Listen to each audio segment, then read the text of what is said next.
Hello everybody, you're welcome my channel English with Grameen Pathshala.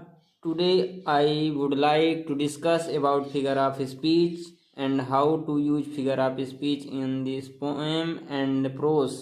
तो देर न करते हुए आज हम ये फिगर ऑफ स्पीच क्या होता है। जैसे कि आप सब कोई जानते हैं कि हिंदी में अलंकार होता है, अलंकार का प्रयोग कैसे करते हैं।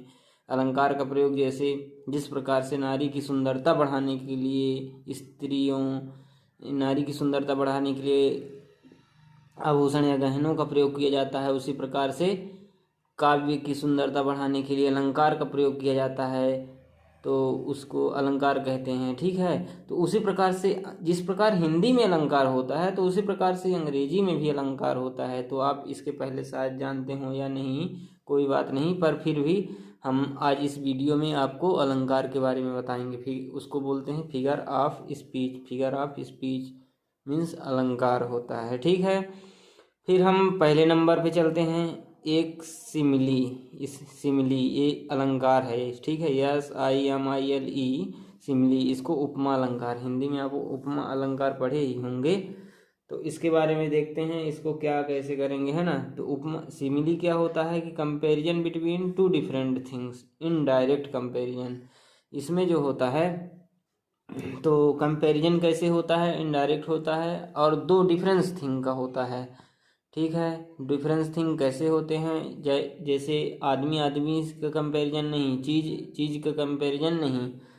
तो देखते हैं इसका पहचान एज और लाइक से पहचान कर सकते हैं। तो ज़्यादा समझ में कैसे आएगा जब हम इसका एग्जाम्पल देखेंगे। ठीक है, तो हम एग्जाम्पल देखते हैं। ये सिमिली उपमा अलंकार का अंग्रेजी में क्या होता है, देखते हैं उदाहरण। His words like coco. अब इसको पहचानेंगे कैसे, जब लाइक से पहचानेंगे तो हमने बता दिया है, लेकिन अब देखिए हिज वर्ड्स, उसके शब्द, लाइक कोको, कोयल सी तेरी बोली कू कू कू जैसे, मतलब उसकी बोली कैसी है, कोयल जैसी मधुर है। तो इसका कंपैरिजन दो विभिन्न मतलब अलग अलग चीज़ है। यह तो पर्सन हो गया, ये भी तो पक्षी हो गई है, तो इसका आवाज़ अलग है ना, लेकिन ये भी इसमें बताया जा रहा है कि उसका शब्द जो है तो कुक्कू जैसे है, कोयल जैसी है। और अगला देखते हैं। ही रैन लाइक टोरटोइज। ही रैन लाइक टोरटोइज मतलब वह बहुत धीमा चलता है, वह कछुए की तरह दौड़ता है, कछुए की तरह दौड़ता है। टोरटोइज मीन्स कछुआ होता है। ठीक है, अब देखिए the news come like a dagger to his hurt.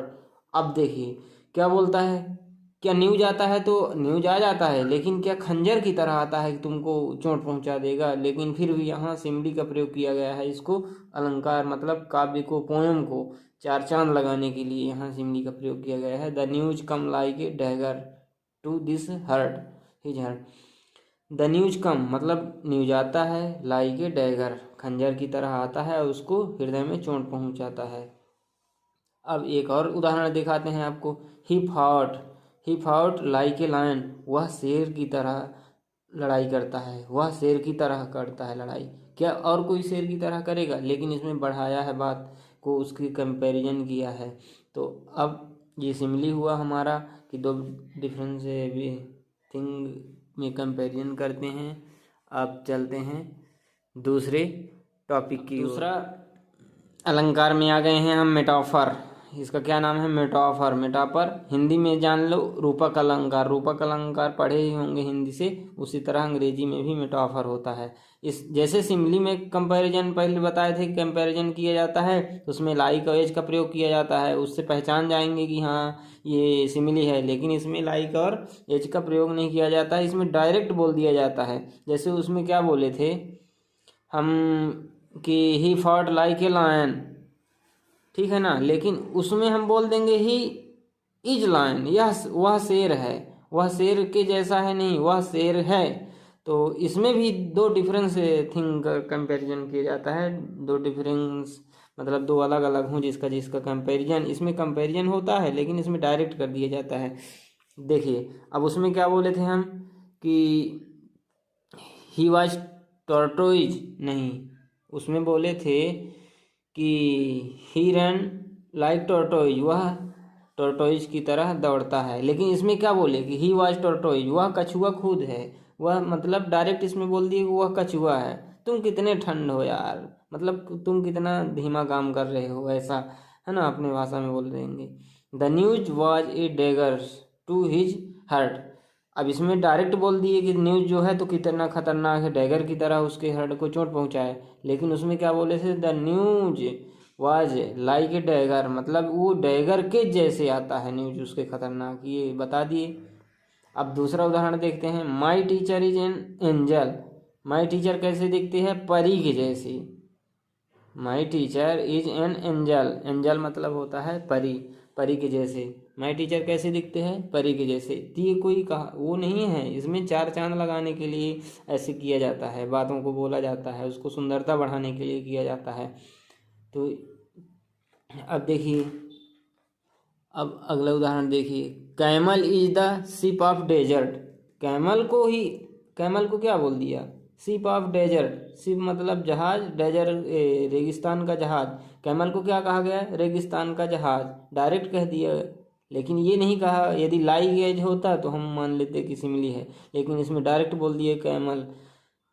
ऊँट जो है तो क्या है, रेगिस्तान का जहाज कहा जाता है। ही वाज ए लायन, अब देखो कौन से आ गया, ही वाज ए लायन, वह लायन है, वह एक शेर है। शेर थोड़ी ना हो सकता है, शेर दूसरा है, जानवर है, और वह जो है तो आदमियों के लिए प्रयोग किया जाता है।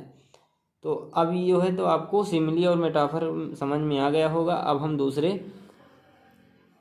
फिगर ऑफ स्पीच की दूसरा फिगर ऑफ स्पीच आ गया है, पर्सोनिफिकेशन, मानवीकरण। अब इसके बारे में जब समझाएंगे तब समझ में आएगा, है ना आपको। ये मानवीकरण क्या होता है कि जब हम जो है तो किसी नॉन लिविंग चीज, मान लो निर्जीव जीव है, उसमें हम जान डालने के लिए और क्या करते हैं कि पर्सन का वो कंपैरिजन कर देते हैं, पर्सन की क्वालिटी को बता देते हैं, तब वहाँ हमारा पर्सोनिफिकेशन या मानवीकरण हो जाता है, उस अलंकार होता है। ठीक है, तो अब हम इसको उदाहरण से देखेंगे। जैसे इसमें क्या हम बताए कि किसी नॉन लिविंग थिंग में उसमें जान डालने के लिए, उसका क्वालिटी बताने के लिए, अच्छा करने के लिए उसमें क्या कर देते हैं, किसी पर्सन का कम वो कर देते हैं, उसका रख देते हैं, तो क्या हो जाता है, पर्सोनिफिकेशन उसको कहा जाता है। ठीक है, तो देखते हैं, the fire swallowed the whole forest. अब देखो, आग जो है तो निगल गया द होल फॉरेस्ट।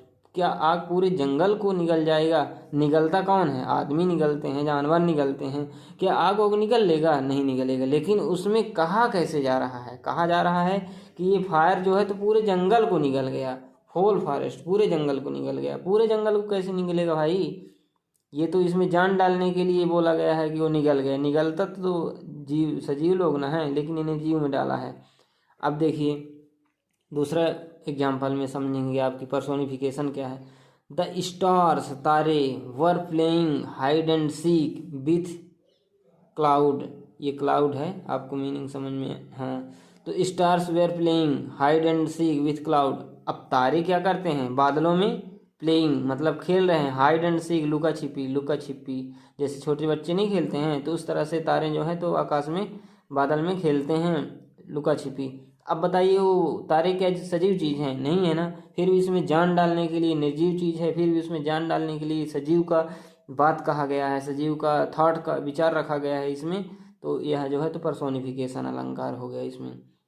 अब देखो, the whole town was sleeping, वाह वाह वाह, पूरा संसार मतलब पूरा शहर वाज स्लीपिंग सो रहा है। इसमें क्या सेंसा है, शहर सोएगा, कभी नहीं सोएगा, आदमी न सोते हैं, तो इसमें संसार सो रहा है, पूरा संसार सो रहा है, तो संसार थोड़ी न सोता है। इसमें जान डालने के लिए ऐसी बात कहा गया है कि the whole town was sleeping, वहाँ के लोग सो रहे हैं, वहाँ के लोग मतलब नहीं जाग रहे हैं, ऐसा कुछ है। ठीक है, तो ये हमारा पर्सोनिफिकेशन हुआ। अब हम चलते हैं अगला अलंकार में आ गए हैं, यूफेमिज्म। अब यूफेमिज्म क्या होता है, अलंकार, प्रयोक्ति अलंकार होता है, इसको हिंदी में बोलते हैं, लेकिन इंग्लिश में न हमको जानना है भाई।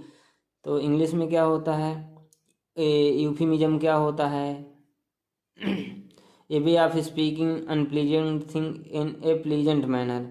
किसी को मान लो कि बहुत उसको अखुश मतलब खुश नहीं करना है, बिना बुरा चीज़ को हमको अच्छा चीज़ में बदल के, कुछ हद तक अच्छा चीज़ में बदल करके बोलना या कहना, उसको यूफेमिज्म कहते हैं। जैसे हम उदाहरण से आपको पता चलेगा कि हिज फादर डाइड, इसको डायरेक्ट कर दिए ना, इसमें कोई अलंकार नहीं है। अब इसमें कोई मर जाए, कोई डाइड हो जाएगा तो उसमें डायरेक्ट बोल देगा कोई, तो कितना दर्द लगेगा। लेकिन इसी बात को हम घुमा के बोलेंगे हिज फादर पास्ड अवे, उसके पिता जो है तो गुजर गए, तो ये थोड़ा कुछ राहत देने वाली बात हुई है।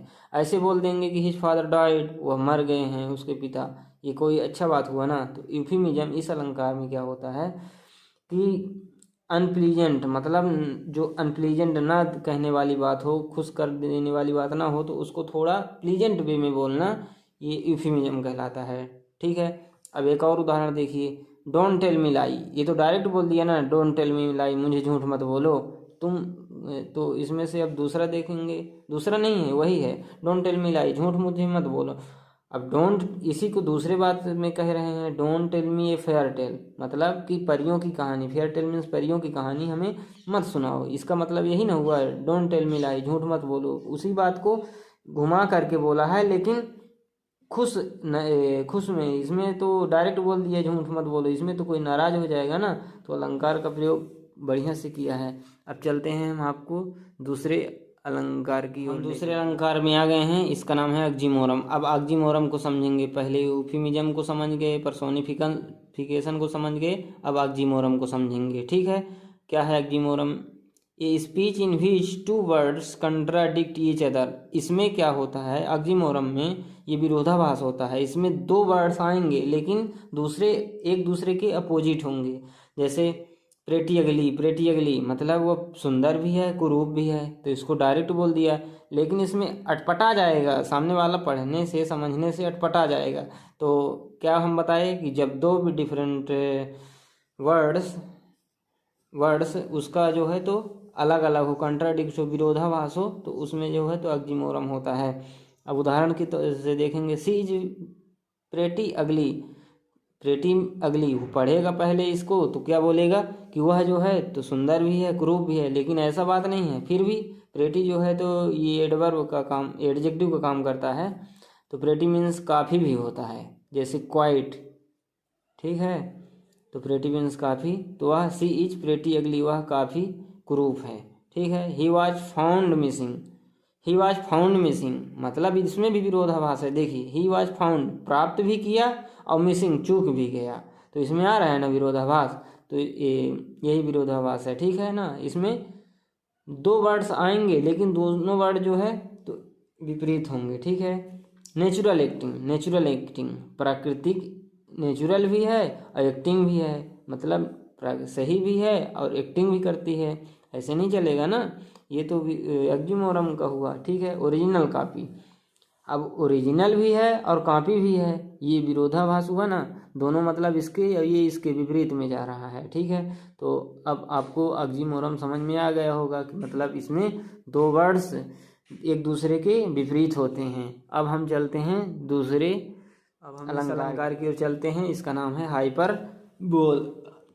अब आप हिंदी में अतिशयोक्ति अलंकार पढ़े होंगे, जब राणा ने सोचा इस पार तब तक चेतक था उस पार, ऐसे कुछ करके उदाहरण था जैसे हिंदी में। तो अब अंग्रेजी में पढ़िए आप, हाइपरबोल अतिशयोक्ति अलंकार क्या है?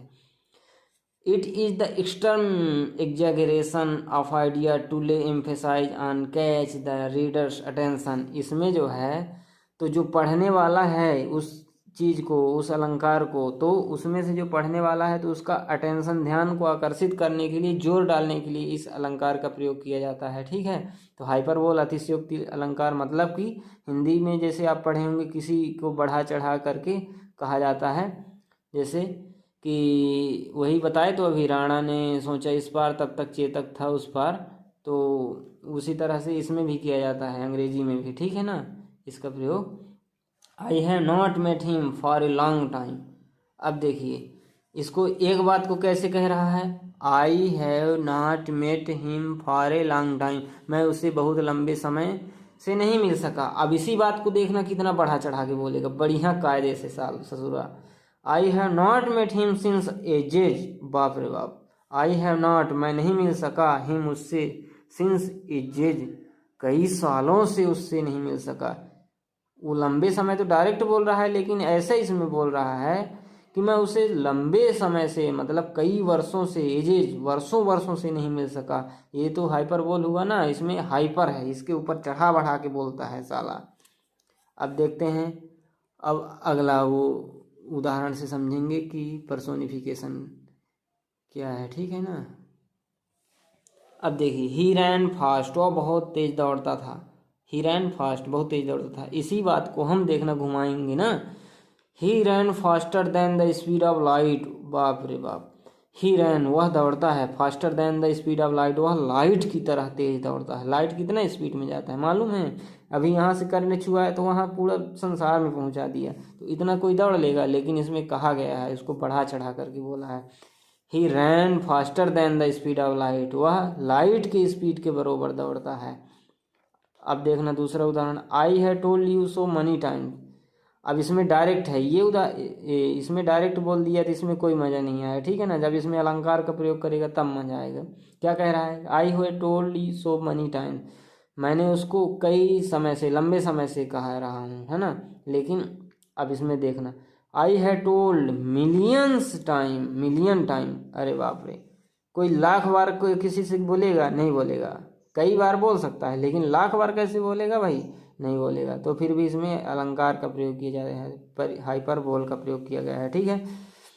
अब इसको देखते हैं, ही वॉज वेरी टायर्ड, वह बहुत थका हुआ था। ये तो नॉर्मल बात हुआ ना। अब देखना इसको बढ़ा चढ़ा के, he was so tired that he would sleep for years.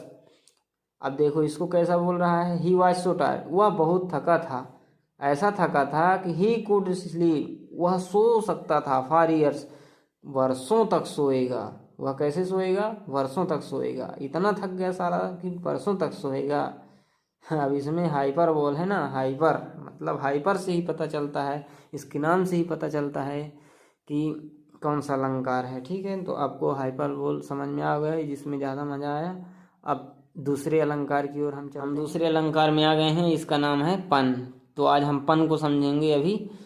तो पन, जैसे हिंदी में आप श्लेष अलंकार, यमक अलंकार पढ़े होंगे, है ना। यमक का समान अर्थ होता है दो, मतलब श्लेष का समान अर्थ होता है जो, जैसे एक ही वर्ड का दो विभिन्न तरह के अर्थ निकले, उस तरह से होता है इसमें भी, इंग्लिश में भी पन का प्रयोग, है ना।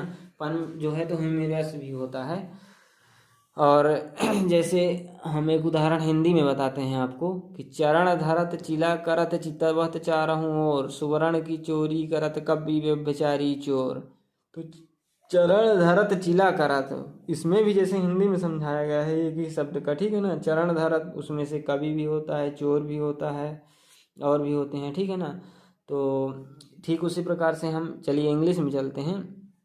पन जो होता है, इसलिए इस अलंकार में it is humorous play on words with multiple meaning, short joke, ठीक है ना। पन जो है तो शॉर्ट में होता है, उसमें दो, एक का मीनिंग दो मीनिंग निकलता है, ठीक है। जोक भी आता है, हंसी भी आता है। तो इसमें अब हम समझेंगे, ठीक है। फिशेज आर स्मार्ट, देखते हैं, ठीक है ना। Fishes are smart because they live in school. अब बताओ, मछलियाँ बहुत स्मार्ट होती हैं क्योंकि वे कहाँ रहती हैं? स्कूल में रहती हैं, ठीक है। तो स्कूल, एक स्कूल का मतलब आपको नहीं पता होगा। स्कूल मतलब होता है कि मछलियों का ग्रुप, एक होता है कि विद्यालय। तो अब कोई पढ़ेगा तो fishes are smart because they live in school, मछलियाँ बहुत स्मार्ट होती हैं क्योंकि स्कूल में रहती हैं। इसमें तो देखिए समझ में नहीं आया ना, इसका दूसरा निकल रहा है ना, तो इसमें पन का प्रयोग किया गया है ना, ठीक है। अब देखना दूसरा में, I completed all my homework. अब जैसे बच्चा बोलेगा कि मैंने पूरा अपना होमवर्क कर लिया हूँ, ठीक है। इसमें भी दो मीनिंग निकल रहा है, आई कंप्लीटेड, मैंने अपना होमवर्क कंप्लीट कर लिया है। और होमवर्क मतलब सवाल तो होता है जो होमवर्क दिया जाता है, लेकिन घर का काम भी ना हुआ। होमवर्क मतलब घर का काम हमने कंप्लीट कर लिया। अब दूसरे उदाहरण में देखिए, you were right so I left, तुम मतलब सही थे इसलिए हमने वापस चला गया। और इसमें ये भी कहे, राइट का मतलब होता है सही, और दिशा भी हो जाएगा ना। जैसे मान लो कोई रास्ते में जाएगा तो बोलेगा तुम सही दिशा से हो इसलिए हमने वापस चला गया, ऐसे ही हो सकता है ना। तो इसलिए पन का प्रयोग हम कैसे प्रयोग करेंगे कि एक ही शब्द के जब दो अर्थ अलग निकले और वो हारमोनियस ह्यूमरस में हो, तो उसमें हम पन का प्रयोग करते हैं। तो चलिए, पन आपको समझ में आ गया होगा, ठीक है। तो अब हम दूसरी अलंकार की ओर चलते हैं। आज वह हम अलिट्रेशन को जानेंगे। अलिट्रेशन जैसे अनुप्रास अलंकार, ठीक है। आप तो जान ही गए होंगे कि अलंकार क्या होता है। अनुप्रास हिंदी में बहुत पढ़ते हैं ना, तरन तनुजा तट तमाल तरवर बहुछाए, चारुचंद्र की चंचल किरणें खेल रही है जल थल में, ये तो बहुत सारा पढ़ते आए हैं, है ना। अब इसमें अंग्रेजी में भी देखिए, अंग्रेजी में भी उसी तरह से होता है, थोड़ा सा डिफरेंस रहता है। It is the repetition of a series of word having the same initial consonant sound, it is used to produce a rhythm and musical effect. जैसे अलिट्रेशन जो होता है तो इसमें है कॉन्सोनेंट साउंड जो है, तो एक ही साउंड बार बार आता है तो उसको अलिट्रेशन कहते हैं हिंदी में। जैसे उसमें इसमें भी ये बार बार क्यों आता है, उस लाइन का रिदम बढ़ाने के लिए, उसका रिदम ध्वनि एकदम तरंग जैसे म्यूजिकल इफेक्ट प्रभावित पड़ने के लिए करता है, वहाँ अलिट्रेशन होता है, ठीक है ना। जैसे छोटे बच्चों के उसमें एक ही बढ़िया बढ़िया पंक्तियाँ रहती है कविताओं में, इंग्लिश का हो चाहे हिंदी का हो, तो उसमें आप देखे ही होंगे। और कोयल सी तेरी बोली, ऐसे बहुत सारी होती हैं ना। तो अब इसको हम उदाहरण के तौर पर समझेंगे कि अलिट्रेशन अनुप्रास अलंकार क्या होता है, ठीक है। अंग्रेजी में he was sailing the sails by the seashore. अब देखिए, he was sailing, sailing sailing सार है ना, से आया सा, ठीक है। सेल्स ये भी सा आया, बाई द सी सा आया, ठीक है। शोर ये भी सा। अब एक ही व्यंजन होना मतलब कॉन्सोनेंट साउंड आ रहा है ना, तो ये हमारा क्या कौन सा अलंकार हुआ, अलिट्रेशन अलंकार, ठीक है। अब देखना इसमें अब क्या आता है। Feeling lazy he laid low in the lung. अब देखो, लेजी ले ले लेड लॉ लंग, अब एक ही वर्ड आया ना, लॉ लॉ लेडी लॉ, ऐसे, ठीक है। अब दूसरे में देखते हैं। द जेंटलमैन जम्प्ड इन जम्बलिकेशन। ये देखो, जेंटल ज, जम्प्ड ज, जब्लिकेशन ज, बार बार आ रहा है ना एक ही साउंड। ये अक्षर मत देखना दोस्तों, नहीं गुमराह हो जाओगे भाई। अब इसमें देखो, his love languished in the limelight, love long in the lime, ला आ रहा है ना, ला ला प्रोनाउंसिएशन। तो ये कौन सा अलंकार हुआ हमारा, कौन सा, figure of speech, alliteration figure of speech, ठीक है। तो अब हम चलते हैं दूसरे में, पैराडॉक्स में, ठीक है ना। पैराडॉक्स क्या होता है, अब यहीं पास हम आपको बता दें। विरोधाभास अलंकार, ये भी एक अलंकार है, ठीक है ना, फिगर ऑफ स्पीच। तो जैसे उसमें क्या बोले थे, एक और बताए, two idea statements which are opposite contradict. अब इसमें दो विचार अलग अलग होंगे, ठीक है ना। अब दो विचार कैसे होंगे, अब उदाहरण के द्वारा समझेंगे, है ना। जैसे मान लो कि don't go to the water until you have learned to swim, मतलब पानी के पास मत जाओ जब तक तुम तैरना ना सीख जाओ, ठीक है ना। ये लर्न है ना दोस्तों, LERN, लर्न, जब तक तुम सीख ना जाओ तब तक। इसमें देखो विरोधाभास हुआ ना, ये बता रहा है कि वहाँ मत जाओ जब तक तुम सीख ना जाओ, ये अब विरोधाभास हुआ, ठीक है। अब इसमें देखो, water water everywhere not only drop to drink. अब वाटर वाटर एवरीवेयर, हर एक जगह पानी है, यहाँ वहाँ पानी है, लेकिन पीने लायक पानी नहीं है। तो विरोधाभास हुआ ना, पानी है यह है, अब पीने लायक नहीं है ससुरा कहीं के, ये कौन सी बात हुई, ठीक है। Death is the end at the begin. अब बोलता है कि मृत्यु जो है तो मृत्यु अंत है लेकिन शुरुआत भी है। अब इसमें भी विरोधाभास हुआ ना। तो आशा करता हूँ कि आप सबको हमारा ये अलंकार, ठीक है ना, फिगर ऑफ स्पीच इंग्लिश में समझ में आ गया होगा।